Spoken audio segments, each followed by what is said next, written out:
আগের ভিডিওতে তোমরা সকলেই দেখেছো যে আমি অষ্টমঙ্গলায় বাড়ি ফিরে সমস্ত ছোট ছোট ভাই বোনদেরকে নিয়ে কিন্তু গেছিলাম ঘুরু ঘুরু করতে আর খাওয়া দাওয়া করতে। তো এই ভিডিওতে তোমাদের দেখাবো যে বাড়ি গিয়ে আমি কি কি গিফট দেখলাম। সো হ্যালো গাইস, কেমন আছো তোমরা সবাই? আশা করি সবাই খুব ভালো আছো। আরো একটি নতুন মিনি ব্লগে তোমাদের সকলকে ওয়েলকাম। দেখো, বোনরা বায়না করছিল যে ওরা ঘুরু ঘুরু করতে যাবে, তাই কিন্তু দেখো আমি কিন্তু রেডি শেডি হয়েছে আর গরমের মধ্যে না পাতলা শাড়িটা আমি পরেছি, যেটা খুব কমফোর্টেবল লাগছিল। তো আমরা কিন্তু চলে গেছিলাম একটা রেস্টুরেন্টে, যেটার নাম হচ্ছে লাভ ম্যারেজ। ওখানে গিয়ে কিন্তু আমরা খেয়েছিলাম চাউমিন, কফি আর পকোড়া। দেখো, চাউমিনের কোয়ান্টিটি অনেকটা পরিমাণে ছিল, যেটা তোমাদের আমি আগের ভিডিওতেই বলেছি। তো আমি তো অল্প চাউমিন খেয়েছিলাম, আর এদিকে তো আমার বোন আর আমার বর মিলে খুনসুটি করছিল, মানে কি আর বলবো। তারপরে আমি অল্প খেয়ে ওকে একটুখানি দিয়েছিলাম যে তুমিও একটুখানি খাও, তো খেতেই চাইছিল না। আর এদিকে বোনরা তো ভীষণ মজা করে খেয়েছে। যাই হোক, ওই খাওয়ার পরে কিন্তু আমরা চলে এসেছিলাম বাড়িতে। আর বাড়িতে এসে একটুখানি ভিডিও বানাচ্ছিলাম, কারণ আমার মাসি মামা মানে বিয়ে বাড়ি পুরো ফাঁকা হয়ে যাবে আজকেই, সবাই যে যার মতো বাড়িতে চলে যাবে। তাই আমার ছোট বোনের কিন্তু মনটা খারাপ হয়ে গেছে। আর এদিকে আমার ভাইয়ের এক্সামও শুরু হয়ে যাবে, তাই বাড়ি যেতেই হতো। দেখো, আমার মামার মেয়ে তো বাড়ি যেতেই চাইছে না, তাই মামিকে বারবার জোর করছে, কিন্তু যেহেতু ওদের এক্সাম সবার, তাই বাড়ি যেতেই হবে। আর এদিকে দেখেছো আমার মিষ্টি সোনা আমাকে টাটা দিচ্ছে, কি সুন্দর। তোমরা নিশ্চয়ই ভয়েস দেখেই বুঝতে পারছো ও কি বলছে। তারপরে আমি ওকে বলছিলাম আমাকে একটুখানি ফ্লাইং কিস দাও। তো দেখো, নতুন নতুন কিন্তু ফ্লাইং কিস দেওয়া শিখেছে, দেখো কি সুন্দরভাবে ফ্লাইং কিস দিচ্ছিল। আর এদিকে আমার মামাও চলে এসেছে, আর সবাই বাড়ি চলে যাচ্ছিল। আমার মনটাও কেমন খারাপ হয়ে যাচ্ছিল যে আমি আজকে আসলাম, সবার সাথে কি সুন্দর মজা করলাম, খাওয়া দাওয়া করলাম, আর তারপরে সবাই এখন রেডি সেডি হয়ে দেখো বাড়ি চলে যাচ্ছে। মনটা একটু খারাপ ছিল, কিন্তু এদিকে দেখো আমার বোন এত হাসি হাসি মুখটা করছিল, আমার মনটা আবার ভালো হয়ে যাচ্ছিল। যতবারই ওর দিকে তাকাচ্ছিলাম ও শুধু আমাকে কিসই দিয়ে যাচ্ছিল। আর ও জানো তো, যাকেই দেখে তাকেই বলে দিদি দিদি, আর দিদি বাড়ি যাবো দিদি বাড়ি যাবো, খালি বায়না করে। আর এই যে আমার বড় বোনু, আমার এই সিঁদুর পরা মুখটা দেখে আমাকে চিনতেই পারছে না। ও আমাকে নর্মালি দেখেছে, আর এই লুকটা দেখে ও বুঝতেই পারছে না যে আদৌ আমি ওর দিদি নাকি।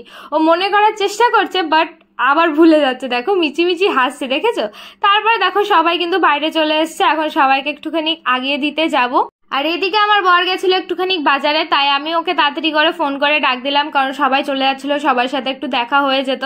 দেখো আমার বড় মেয়ের তো মনটা খারাপ হয়ে গেছে, ও প্রচন্ড ভালোবাসে আমাকে। ও চলে যাচ্ছিল, যেহেতু এক্সাম, তার জন্য মনটা খারাপ ছিল। এই কতই না মজা হয় না বিয়ে বাড়িতে, কত লোকজন থাকে, আর যেই বিয়ে শেষ হয়ে যায় পুরো বাড়ি পুরো ফাঁকা হয়ে যায়। যাই হোক, সবাইকে আগিয়ে দিয়ে আসার পরেই তো আমি দেখো এখানে গিফট নিয়ে বসে পড়েছি। আর এই দেখো এই ফটো ফ্রেমটা দেখতে পাচ্ছ কতটা সুন্দর, এটা কিন্তু আমার বান্ধবীরা দিয়েছে। তারপরে পাশে একটা গণেশ ঠাকুরের ফটো ফ্রেম ছিল। আর এদিকে কিন্তু আমি বিয়েতে পেয়েছিলাম একটা ইন্ডাকশন ওভেন, সেটাই আমি আর ও ভালো করে দেখছিলাম যে কেমন কি না। তারপরে তো আমি এই যে গিফট খুলতে বসে পড়েছি। দেখো আমার পাশে 2 বস্তা দেখতে পাচ্ছ, এই 2 বস্তার মধ্যে সমস্ত কিছু সুতির শাড়ি রয়েছে। আর এক এক করে আমি তোমাদেরকে শাড়িগুলো দেখালাম না, প্রচুর গিফট পেয়েছি। আর এই গিফট খুলতে খুলতে আমার হাত ব্যথা হয়ে গেছে। মানে আমি একটা টাইমে ভেবেছিলাম যে আমার বিয়েতে আমি এত গিফট পাবো যে খুলতে খুলতে আমার হাত ব্যথা হয়ে যায়। আমি সেটাই বলছিলাম, এই বক্স খাটের ভেতরে পুরো গিফটসে ভর্তি, আর এতগুলো প্যাকেট আমি খুলেছি। এদিকে সমস্ত কিছু আমি আলাদা আলাদা করে রাখছিলাম, আর এদিকে আমার বর দেখছিল যে এই কাপ প্লেটের সেটগুলো পেয়েছি, কাচের বাটি পেয়েছি, সেগুলো আলাদা করে দেখছিল। তো এগুলো আমি আলাদা করে রেখে দিচ্ছিলাম। দেখো ও বক্স খাটের ভেতর থেকে সমস্ত কিছু বের করছে।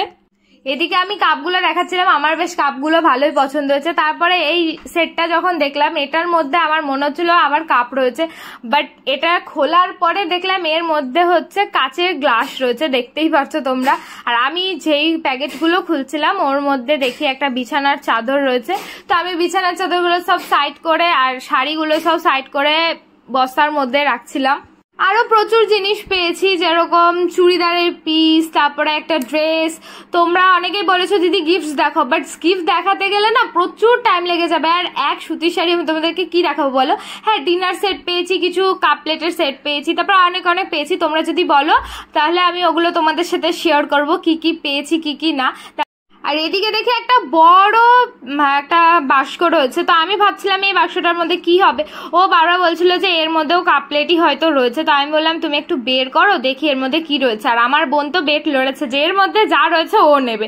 তো এটা যখন খুললো না, এর মধ্যে সমস্ত কিছু ব্ল্যাকের মধ্যে ছিল, যেটা বেশ ভালোই ছিল। পাতা পাতা টাইপের হচ্ছে কিছু প্লেট ছিল, আর এই যে ব্ল্যাকের মধ্যে কাপগুলো ছিল, এটা বেশ ভালো লেগেছে। এই সেট দুটো পেয়েছি আমি একই রকম। তো বন্ধুরা আজকে ভিডিওটা তোমাদের কেমন লাগলো অবশ্যই কমেন্ট করে জানিও। যদি গিফটের ভিডিও দেখতে চাও অবশ্যই কমেন্ট করে জানিও। আর বেস্টটা ফলো করো। তো আজকের জন্য বাই, দেখা যাচ্ছে।